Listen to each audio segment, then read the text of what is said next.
Well, and let's go ahead and start getting there because basically the match was over when Darby got clocked with the title belt by his friend or ex-friend Nick Wayne, and Christian covered him and 1, 2, 3, and Mama Wayne was upset at Nick. And again, as I mentioned, the first part of that match, most of it was great until the whole stair thing, and it fell apart, and then it got ridiculous with the ring being taken apart and just that visual. It is so stupid.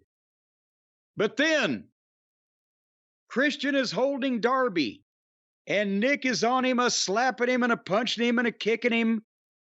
And then here comes Darby's friend Sting. And he was really walking with purpose. If somebody is just beating the bejesus out of you, and a friend of yours is coming to help, and they move at the pace that Sting was moving, would you question their dedication to your friendship? Is this the first time we've seen Sting come out without his music playing? Well, I think at least because it was unplanned. At least they figured that out after we've been screaming that for 4 years. But couldn't he move a little quicker? Yeah, but everything else that's an unplanned run-in on the show, everyone had their music on this show, had their music playing, had videos playing. Well, maybe he said, you know what? Don't play my music. It'll be a bigger pop when what happens happens. Who knows? Point is, he didn't look like he was goddamn highly motivated to get there and save poor Darby.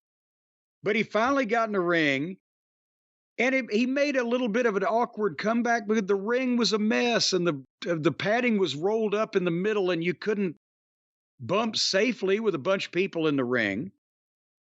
And then he gave him a few pissy bumps, and then the heel stayed down while Sting walked around, I guess waiting on Dino Douche to get there, because Dino was a bit late, but finally he got there and he got on Sting, and Sting went down. And then Christian goes out to get the 2 chairs for the concerto. And like you mentioned, at that point I said, this won't end. It was so slow, and there's no credibility and there's no realism because security or cops or extra referees or somebody would be trying to stop mayhem like this. There's no urgency. It's just the same thing with the WWE when they do these long angles. But nevertheless, suddenly the lights go out, and on the video screen pops up the video of somebody starting up and driving a car. And I wrote, my God, now a video makes the save. Everybody stops what they're doing in the ring to watch somebody that you can't see drive a car. But helpfully, I'm going to kick your ass. Oh, wait, there's a movie. Yeah, there's a movie. Is there Punch and Pie also with the film? Fortunately, they ruined their own surprise when the car, an overhead shot from one of their independent film auteurs that does this shit. Darby Allin. They had a shot of the car driving over of a street from above where the street had rated R written on the street. So, and you heard the people pop when they saw it. So they blew their own surprise with the fucking introductory faceless car driver video. And then Edge's music hits, which apparently he owns. You Think You Know Me? Well, no, he doesn't own it. It's a real band with a real song. They own it, and they will allow Edge to use it wherever he wants. However, what WWE does own is You Think You Know Me. That's why that was changed. I wasn't well versed enough to know that it was changed. It was the same words. No, it was different people. I think it was a different voice saying, You Think You Know Him, not You Think You Know Me. Oh, maybe it was You Think You Own Me? Well. And Tony said, yes. You don't own me anymore. Nevertheless, Edge's music hits in whatever iteration or orchestration of it. And he comes out with pyro and the big pop and heads to the ring and doesn't make an immediate save. He goes in face to face with Christian, his old cohort, compadre, asks Christian for the chair. He sets up like he's going to do the concerto on Sting. So, of course, by now, you know he's not. And he turns around and hits Nick Wayne with the chair and spears Dino and spears Nick, and Christian bails to the floor. And Edge shakes hands with the baby faces, and the people are ballistic. And of course, they can't call him Edge. He's got to be Adam Copeland, but he can be rated R superstar, apparently. Yeah, they vacated that trademark, although he did file for a bunch of trademarks earlier today as we were recording. I think Cope was one of them. And obviously he has rated R superstar, I guess. What about copacetic? He has not gone for that yet. What about the Cope? I don't know if he's going to be able to cope with this. I hate to see this move, honestly, because I know Tony probably gave him several $1 million a year for however many years. And I guess he just thought at that point, okay, there's new ownership in the WWE. Is Edge already in the Hall of Fame? Have they inducted him? Oh, I think they did, but I'm not certain. I think they did too, but yes, they did. So, but he's in the Hall of Fame already. They're probably, if they didn't take fucking Trump or Benoit out, they're not going to take him out. See, that's the problem. They keep saying he's a first ballot Hall of Famer. He's not. He's like a third or fourth ballot Hall of Famer. You have to seriously think about it and wonder if he's there or not. Well, but nevertheless, I didn't think as of a couple weeks ago, that's why he's worked there for 25 years. He and his wife both. And he's done television and acting roles. And now the biggest talent agency in Hollywood owns the fucking WWE. And just out of any kind of loyalty, gratitude, or future income. Did Tony give him enough $1 million for the next 2 or 3 years? And I assume at this level, all of Tony's big-time talent contracts are guaranteed by his father rather than if AEW goes out of business.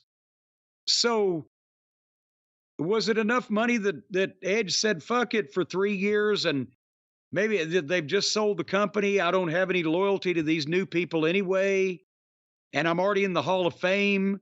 They won't kick me out. I think you're looking at it all wrong. I think he's a guy who came back, and for some of us, the comeback didn't hit its full potential or didn't feel all that great after a while. He just felt like another guy, and he's gone through everyone over there.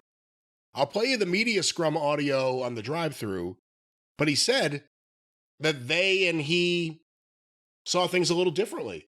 I think he's one of those guys they were ready to start phasing down. You know, you'll still be on the show, but well, yes, you're not going to be winning. He's going to go there, and he's excited, he said, about all the new opponents. And because of all the time off he had, there are a number of people he's never been in the ring with, never wrestled. He's going to be full-time. He's going to be on every Wednesday night at least. Yeah. And he seemed very excited about just being able to do all the things and be everything that he wanted to be in WWE right now, but they're not seeing the investment in Edge the same way Tony's seeing the investment in Adam Copeland. Well, but see, that's what worries me. He thinks, like everybody has, that he's going to come there and he can do the great stuff that he wants to do. He doesn't realize yet. I'm sure he can do something great with Christian, but he doesn't realize yet that anybody he's working with is either going to get hurt, or going to get heat with the fucking EVPs, or going to goddamn not be able to work up to the fucking level or standards that, you know, he might think that he should be used to. But the biggest thing was, I thought if the WWE didn't want to re-sign him for enough money or want to phase him out or whatever, why piss him off? Why not just retire and move into a little acting? Because if you don't want to stop working, why would you do that? Just to make WWE happy? He's going to go make a bunch of money. They'll take him back at the end of the day. If he ever wanted to go back. Well, the new ownership, I don't know if I'd trust that or not. Point is, in 2 or 3 years, when either Tony has blown all of his inheritance or has the breakdown, we don't know that this company's still going to be around in a few years. The WWE will be. That's why I'm shocked at a guy that spent his entire life there. Except now, maybe, you know, okay, he's done everything. He's going to be working with all of his friends. And they put him in the Hall of Fame, and he gets to play with his friends. Well, that's what it is. He gets to For the first time in a number of years, he gets to do stuff with Christian. Him and FTR are very close. But it's like a reverse Cody. You get to go from the top company with the best production and the most professional presentation. And then a lot of people are going to think, well, he just quit wrestling altogether. And other people are going to say, oh, look, Edge is now he's with the indie promotion. It is a reverse Cody because Cody was still working his way up. Cody was still on the way up. Edge isn't. There is nothing but a slide down for Edge. And that's not a shot at him, but his age, what else is happening in the business, you can't push him the way you would a Cody. AEW is going to let him do everything he wants. He'll work with a bunch of people he wants to work with. I don't know how good it's going to be. I mean, they were really pushing in the media scrum. He's going to be here every week. He's full-time. I think the more he was on WWE TV, the more people didn't care. It was too much because it was special. He came back from a forced retirement. The story was there. The sentiment was there. The sympathy. And then the more you saw him go back and forth, the more that it was kind of So they ended the show with the big Edge reveal. And, it is interesting. I guess what would Edge have done if Darby had won? Did he still have the video queued up? Was he still going to storm the stage and have he was still going to drive that car down? And I get, talking about it with you, you're right. If he's convinced that he's done everything in the WWE, they ain't going to kick him out of the Hall of Fame. He's going to get millions of dollars from Tony Khan. And he's made peace with the fact that if the new ownership doesn't want to take him back for future projects as a legend, he doesn't need money. I'm sure he's already fixed financially. And he'd rather go play with his friends than have the come down of going from the big company to the land of Lilliput with all the unprofessional jackoffs. And again, we'll play the audio on the drive-thru, but he literally said in the scrum that his daughter said, why don't you go be with Uncle Jay? And I think that is a big thing there. I mean, everyone has friends, everyone has family, but him and Christian literally came into the business together. They were best friends from childhood.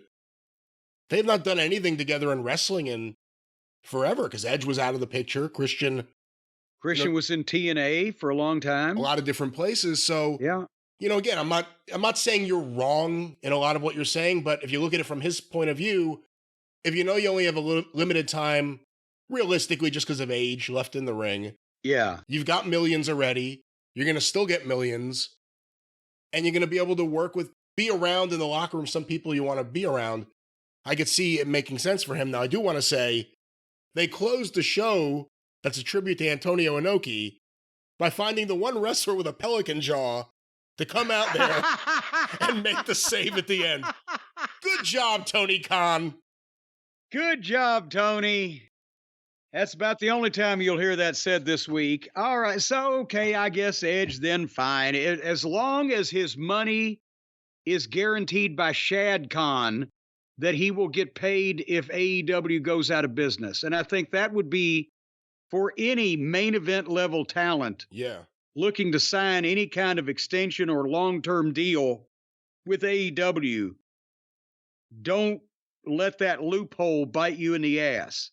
Make the money guaranteed by Shad Khan's corporation rather than depending on hoping that AEW is still going to be a thing in 3 years. Again, a lot of people said just wait for the video game, wait for the video game. We're getting more and more feedback from people who are saying you have to see how dead it is. There's no one playing online. There's like 24 people. The video game's dead on arrival. And how much was that? 60 million or whatever it was. It was many, many millions of dollars. They said that was the difference between the company being profitable and not. Has it made its money back or come even closer? Does it have any prospect of doing that? Probably not, but one would think that if the video game was doing well, one would be hearing that. And we're hearing the opposite. That's right, and that is guaranteed by Shad Khan.